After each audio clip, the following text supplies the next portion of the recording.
Asian development bank प्रकल्पांतर्गत EPC 23 Sangli जिल्ह्यातील वाळवा तालुक्यातील पुसेसावळी, वांगी, नागठाणे, वाळवा, बोरगाव, बहे, तांबवे, कासेगाव, टाकवे रस्ता राज्यमार्ग 158 भाग वांगी ते वाळवाची सुधारणा करणे, EPC 23B अंतर्गत भाग हिंगणगाव ते वांगी आणि जोड रस्ता सोनहिरा साखर कारखाना ते पतंगराव कदम स्मारक यांची सुधारणा करणे, EPC 24 अंतर्गत भाग वाळवा ते वाकुर्डेची सुधारणा करणे। रस्ते धोक्याचे प्रतीक नाही तर रस्ते शोधाचे प्रतीक आहे। सांगली जिल्ह्यातील पुसेसावळी, कडेपूर, वांगी, अंबक, देवराष्ट्रे, कुंडल, बुर्ली, अमणापूर, नागठाणे, वाळवा, बोरगाव, बहे, वाटेगाव रस्ता राज्यमार्ग क्रमांक 158 अत्यंत महत्त्वाचा रस्ता आहे। हा रस्ता सांगली जिल्ह्यातील ग्रामीण भागातून जाणारा आणि सांगली, सातारा, कोल्हापूर जिल्ह्याला जोडणारा रस्ता आहे। देशाच्या अखंडतेला जपणारा रस्ताच असतो। अशाच अखंडतेच्या रस्त्यावर पहिलं मानवनिर्मित सागरेश्वर अभयारण्य कडेगाव तालुक्यामध्ये आहे। पलूस तालुक्यातील औदुंबर येथील दत्त मंदिर हे महत्त्वाचं तीर्थक्षेत्र, तसेच पलूस येथील साखर कारखाने आणि किर्लोस्करवाडी रेल्वे स्टेशन इत्यादी महत्त्वाची ठिकाणं आहेत। त्याचबरोबर सदर रस्ता सांगली जिल्ह्यातून कोल्हापूर जिल्ह्यातील महालक्ष्मी मंदिर, ज्योतिबा मंदिर आणि सातारा जिल्ह्यातील औंध, गोंदवले, शिखर शिंगणापूर या तीर्थक्षेत्रांना जोडणारा अत्यंत महत्त्वाचा रस्ता आहे। सद्यस्थितीत रस्त्याची रुंदी सर्वसाधारणपणे 5.50 मीटर इतकी डांबरी पृष्ठभाग आहे। या रस्त्यावरून ऊस वाहतूक, पर्यटकांची संख्या मोठ्या प्रमाणात असल्यामुळे रस्त्याची अस्तित्वातील रुंदी अपुरी पडतीये। तसेच पलूस तालुक्यात दरवर्षी येणाऱ्या पुरामुळे रस्ता पावसाळ्यामध्ये पाण्याखाली असतो, त्यामुळे डांबरी पृष्ठभागाचे मोठ्या प्रमाणात नुकसान होते। त्यामुळे काँक्रिटीकरणासह रुंदीकरण करणे अत्यंत आवश्यक आहे।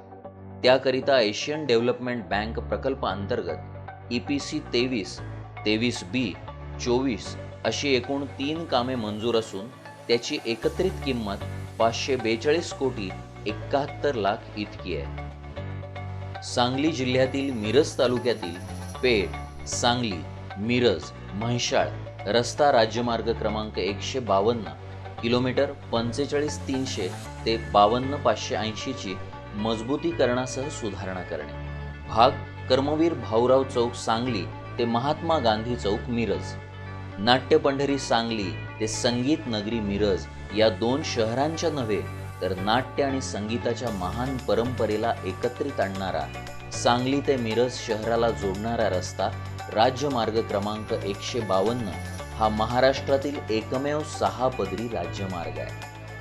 सदर रस्त्यावर मोठ्या प्रमाणात वाहतूक वर्दळ असून मिरज शहरातील वैद्यकीय आणि शैक्षणिक सुविधा नागरिकांना देण्यासाठी या रस्त्याचा उपयोग होतोय। त्याचबरोबर सदरचा रस्ता मिरज शहरातून पुढे कर्नाटक राज्यालाही जोडला जातो, त्यामुळे रस्त्याचं महत्त्व अनन्यसाधारण आहे। सदर रस्त्याचे मजबूतीकरण करणं अत्यंत आवश्यक असल्याने त्यासाठी एकूण 34 कोटी रुपयांची 3 कामे मंजूर झालेली आहेत। सांगली जिल्ह्यातील मिरज तालुक्यातील खंडाळा, पळशी, कराड, कुंडल, पलूस, सांगली, अंकली रस्ता राज्यमार्ग क्रमांक 142 भाग सांगली बस स्टँड ते अंकली गाव या रस्त्याची रुंदीकरणासह सुधारणा करणे। ध्येय प्राप्तीसाठी रस्ता हाच सर्वोत्तम पर्याय आहे। सांगली आणि कोल्हापूर या शहरांना जोडणारा राज्यमार्ग क्रमांक 142 असून सांगली बस स्टँड ते अंकली फाटा या ठिकाणी राष्ट्रीय महामार्ग क्रमांक 166 ला मिळतो। सद्यस्थितीतील रस्त्याचे रुंदीकरण करून दुभाजकासहित 4 पदरीकरण होणार आहे। यासाठी 25 कोटींची तरतूद केलेली आहे। सांगली जिल्ह्यातील मिरज तालुक्यातील पद्माळे, सांगली, हरिपूर, अंकली, इनामधामणी, माधवनगर, विश्रामबाग, पद्माळे रस्ता राज्यमार्ग क्रमांक 154 भाग प्राशित चौक ते हरिपूरची सुधारणा करणे। सदर रस्ता हा सांगली शहर आणि हरिपूर गावात जोडणारा प्रमुख रस्ता आहे। सन 2005, 2019, 2021 मध्ये कृष्णा नदीस आलेल्या महापुरामध्ये सदर रस्त्याची लांबी ही पूर्णपणे पाण्याखाली गेली होती। सदर रस्त्यावर मोठ्या प्रमाणात वीट वाहतूक तथा ऊस वाहतूक होत असल्यानं बहुतांश ठिकाणी रस्ता वारंवार खचत असतो। त्यामुळे सदर रस्ता हा काँक्रिटीकरण करण्यासाठी प्रस्तावित केलेला आहे। भाग स्फूर्ती चौक ते राज्यमार्ग क्रमांक 152 ROB ते कुस्ती केंद्र।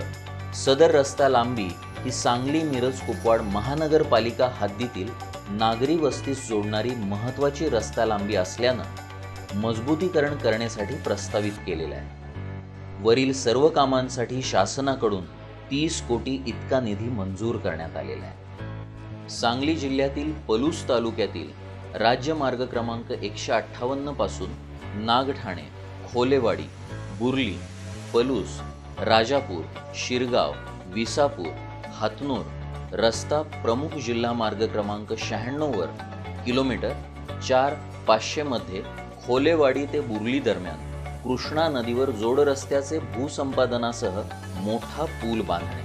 बुर्ली ते खोलेवाडी दरम्यान प्रमुख जिल्हा मार्ग क्रमांक 96 रस्त्यावर पूल नसल्यानं सन 2019 मध्ये झालेल्या महापुरामधून बाहेर पडण्यासाठी बुर्ली आणि खोलेवाडी या गावातील नागरिकांची फारच गैरसोय झालेली होती। तसेच कोल्हापूरला जाण्यासाठी तालुक्यातून जवळचा मार्ग आहे। त्या अन्वये अर्थसंकल्प फेब्रुवारी 2022 मध्ये सदर पुलाचे बांधणीकरिता 22 कोटी 80 लाख रुपये मंजूर झालेले असून प्रस्तावित ठिकाणी 210 मीटर लांबीचा पूल बांधण्यात येणार आहे। सांगली जिल्ह्यातील कवठे महांकाळ तालुक्यातील प्रमुख जिल्हा मार्ग क्रमांक 56 ते बनेवाडी, देशिंग, कवठे महांकाळ, आगळगाव, केरेवाडी, नागज, किडीबिसरी रस्ता प्रमुख जिल्हा मार्ग क्रमांक 62 किलोमीटर 1100 मध्ये मोरगाव गावाजवळ जोड रस्त्यासह मोठा पूल बांधणे। नाबार्ड 28 अंतर्गत मंजूर। सदर प्रमुख जिल्हा मार्ग क्रमांक 62 वर कवठे महांकाळ ते मोरगाव या 2 गावादरम्यान जुना कॉजवे 45 वर्षांपूर्वीचा आहे। तो जीर्ण झालाय। तसेच प्रत्येक वर्षी पावसाळ्यामध्ये सदर ठिकाणी वाहतूक खंडित होते। सदर ठिकाणी नवीन मोठ्या पुलाचे समावेशन नाबार्ड 28 योजनेत समावेश केलेला आहे। सदर ठिकाणी 70 मीटर लांबीचा पूल बांधण्यात येत असून याची किंमत 5 कोटी 90 लाख इतकी आहे। विश्रामबाग सांगली येथे सार्वजनिक बांधकाम उपविभाग सांगली यांच्यासाठी कार्यालयीन इमारत बांधकाम करणे। तालुका मिरज पलूस सार्वजनिक बांधकाम उपविभाग कार्यालयाची नवीन इमारतीचे बांधकाम करणे। तालुका पलूस कडेगाव येथे सार्वजनिक बांधकाम उपविभाग कार्यालयाची नवीन इमारतीचे बांधकाम करणे।